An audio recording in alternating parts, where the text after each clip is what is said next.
மறைந்த காங்கிரஸ் மூத்த தலைவர் குமரி ஆனந்தன் உடல் அரசு மரியாதையுடன் தகனம் செய்யப்படுகிறது. அந்த காட்சிகளை பார்க்கலாம்.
மறைந்த காங்கிரஸ் மூத்த தலைவர் குமரி ஆனந்தன் உடல் அரசு மரியாதையுடன் தகனம் செய்யப்படுகிறது. அந்த காட்சிகளை பார்க்கிறோம். கூடுதல் விவரங்களோடு செய்தியாளர் சுரேஷ் இணைந்திருக்கிறார்.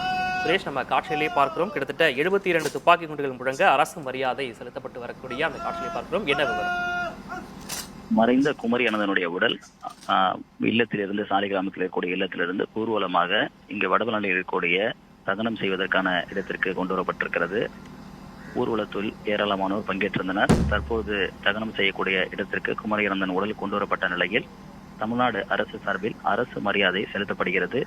குறிப்பாக 24 காவலர்கள் பங்கேற்று இந்த துப்பாக்கி குண்டுகள் முழங்க அரசு மரியாதையை செலுத்திக் கொண்டிருக்கிறார்கள். 3 முறை வானத்தை நோக்கி துப்பாக்கி குண்டுகள் முழங்கப்பட்டன. மொத்தமாக 72 குண்டுகள் முழங்க குமரி ஆனந்தன் உடலுக்கு அரசு மரியாதை செலுத்தப்பட்டு வருகிறது. மறைந்த குமரி ஆனந்தன் காங்கிரஸ் கட்சியினுடைய தமிழ்நாடு மாநில தலைவராக இருந்திருக்கிறார். முன்னாள் மாநில தலைவரான அவரது மறைவிற்கு காங்கிரஸ் கட்சி மிகப்பெரிய இரங்கலை தெரிவித்திருக்கிறது. அதே போன்று குமரி ஆனந்தனுடைய மகள் முன்னாள் ஆளுநராக இருந்து தமிழிசை சவுந்தரராஜன் அவர்களுடைய கட்சி பாஜக இருப்பதால் பாஜகவினரும் ஏராளமானோர் இந்த இறுதி சடங்கில் பங்கேற்றிருக்கிறார்கள்.